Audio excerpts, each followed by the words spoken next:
Overseas पाकिस्तानियों के लिए पीटीआई का ईद का तोहफा। ओवरसीज पाकिस्तानियों के वतन पहुंचने से उनके मोबाइल फोन ब्लॉक कर दिए गए हैं। ओवरसीज पाकिस्तानियों को पहले पीटीआई रजिस्ट्रेशन के लिए 90 रोज का वक्त देता था। मजीद अहवाल के लिए बात करेंगे डॉन न्यूज के नुमाइंदे ताहिर शरानी से। ताहिर बताएगा क्या खबर है, ओवरसीज पाकिस्तानियों के लिए पीटीआई की जानिब से फौरन सेलफोन्स क्यों बंद कर दिए गए? देखें, समंदर पार पाकिस्तानियों का पाकिस्तानी मईशत में अहम किरदार है। सालाना वो अरबों डॉलर पाकिस्तान भेजते हैं। ऐसे में जब वो ईद मनाने पाकिस्तान पहुंचे हैं तो कई ओवरसीज पाकिस्तानियों ने ये शिकायत की है कि उनके मोबाइल फ़ोन ब्लॉक कर दिए गए हैं।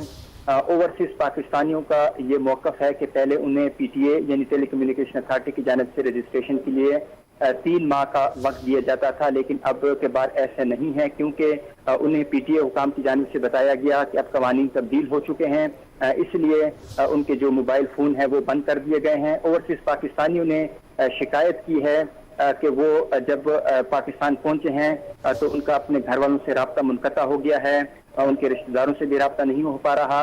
ऐसे में उन्होंने शिकायत की है कि उन्हें सहूलत देने के बजाय उनकी मुश्किलात में इजाफा किया गया है।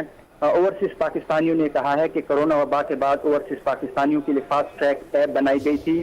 पीटीए को भी ऐसी ऐप बनानी चाहिए ताकि ओवरसीज पाकिस्तानी इस वतन पहुंचते ही उन्हें मुश्किलात का सामना न करना पड़े, बल्कि आसानी से वो जो अपना तरीका है उनके मुताबिक वो चल सकें। लेकिन ऐसे में उनकी जो मुश्किलात हैं उनमें इजाफा हुआ है और कई ओवरसीज पाकिस्तानियों का ये दावा है कि उनके मोबाइल फ़ोन ब्लॉक किए गए हैं।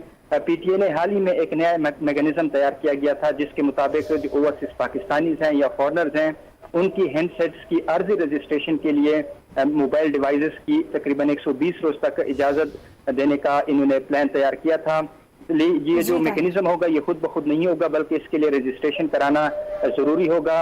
ये जो सिस्टम है ये FIA और मोबाइल ऑपरेटर्स के साथ मुंसलिक है, लेकिन अब ऐसे में जो ओवरसीज पाकिस्तानी पहुंचे हैं उन्होंने शिकायत की है कि वो इन सिस्टम से वो फ़ायदा उन्हें नहीं दिया गया, बल्कि जो उनको मोबाइल फ़ोन है वो ही ब्लॉक कर दिए गए हैं। बहुत शुक्रिया तफसीलात के लिए।